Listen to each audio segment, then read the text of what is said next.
This is TV Platinum. Here are the top 5 stories making the headline. On number 1, the attempt by Nnamdi Kanu, the leader of the indigenous people of Biafra, IPOB, to secure his release through the Supreme Court was unsuccessful on Friday.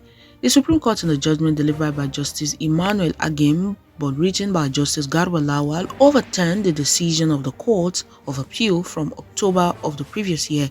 The Court of Appeal had ordered Kanu's release and dismissed the terrorism charges against him. Justice Lawal, speaking on behalf of the Supreme Court, nullified the Court of Appeal's judgment, stating that despite the Nigerian government's reckless and unlawful extradition of Kanu from Kenya, such actions did not prevent the court from proceeding with the trial. On number 2, the Chief of Defense Staff, General Christopher Musa, has pledged that the Armed Forces of Nigeria will take decisive action against personnel found responsible for the accidental killing of 85 civilians in Tundumbiri, Igabi local government area of Kaduna State. General Musa made this commitment during a press briefing in Abuja on Friday, emphasizing that severe punishment awaits those implicated in the incident following an independent investigation mandated by President Bola Tinubu. Addressing reporters in his inaugural media interaction, General Musa expressed deep regret over the unfortunate event. He underscored the military's primary responsibility to safeguard civilians, highlighting that the tragic incident occurred during the pursuit of bandits in the vicinity.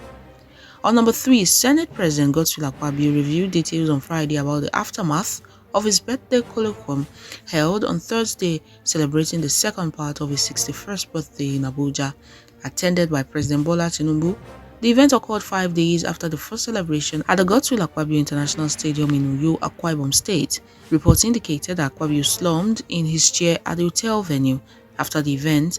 Speaking to journalists in his office on Friday, Akpabio clarified that his condition was stress-induced, compounded by a bout of malaria. On number 4, in pursuit of nation building, stakeholders are urging civil society organizations to establish a regulatory body to monitor and oversee the activities.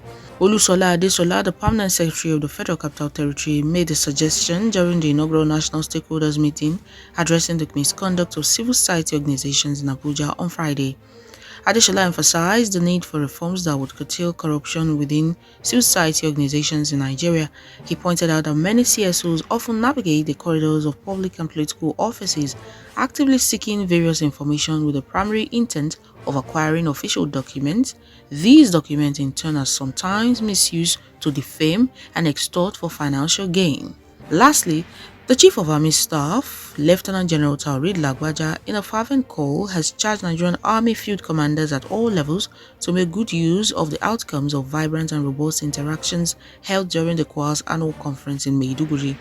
Following updates on Nigerian Army intelligence and review of operations across the country to scale up efforts in tackling security challenges and improve upon the protection of Nigerians from unconventional threats confronting the nation.